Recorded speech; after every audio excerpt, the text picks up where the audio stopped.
That's the MOZA MH16, an F16 style grip made from cast aluminum with a Thrustmaster compatible connector. Let's see how it stacks up against other similar grips like the Warthog or the WinWing ViperAce.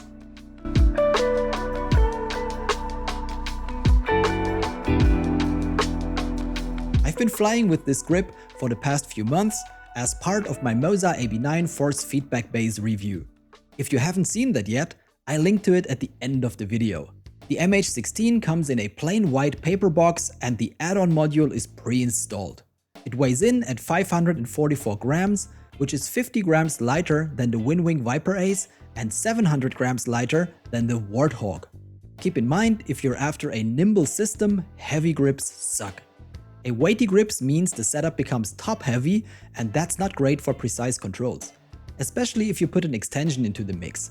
The button layout is that of a standard F16 grip, a thumb-controlled head, 3 heads on the top, a button, another button on the side, a dual-stage trigger, a lever-controlled button on the base, and a pinky button. The add-on module comes with a snappy 2-way metal switch and an extra head. Both are pushable, including the thumb head. The other heads are also pushable, but they don't register in games or the software. MOZA uses high-quality ALPS switches. The trim switch can be configured as either an 8-way or a 4-way head. Unfortunately, the heads aren't gated, which makes accidental inputs more likely.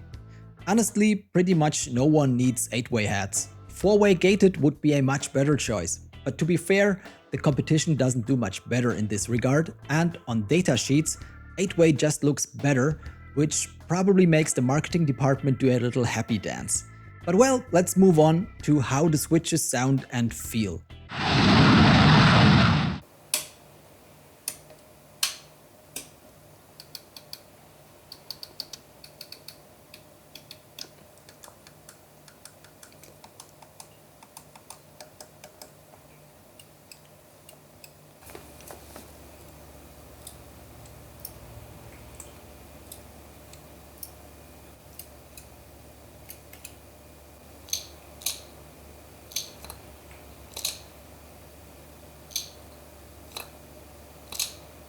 As you can hear, the paddle switch is a bit off.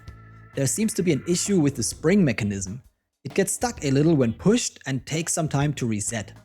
Otherwise, the feel is fine. The main trigger has a soft, clicky first stage and a hard second stage with a well-defined activation point. There's not much to say about the ergonomics. It's an F16 stick, which, in my opinion, is one of the most ergonomic anyways.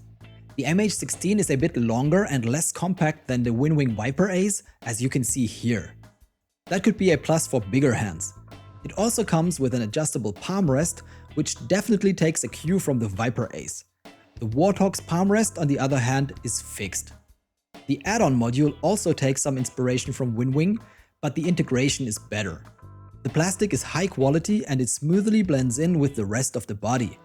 It's also detachable if you just want a plain F16 grip.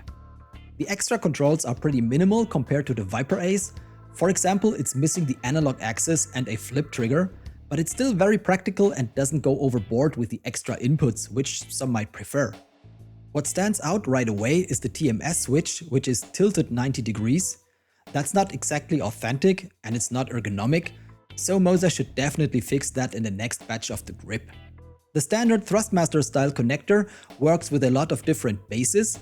When you attach the grip to the MOZA AB9 base, all inputs are available, of course. On other bases, it registers as a standard Warthog grip, which means the extra inputs are disabled and the twist axis won't work either. All in all, we've got a solid F16 grip here, essentially a much better Warthog. How the coating holds up compared to the powder-coated ViperAce remains to be seen, but I'm not too concerned about it at the moment. MOZA has really nailed this grip, it just needs a few tweaks and adjustments. I hope the next revision fixes these small issues I've mentioned, and then it'll be easy to recommend across the board. Their contactless twist extension is also solid engineering, get it if you need one. From a hardware perspective, MOZA is definitely doing everything right at the moment. The MOZA AB9 force feedback base is both interesting and affordable as well. Check out my review here, it'll be well worth your time, I promise. See you there, And until then, fly safe.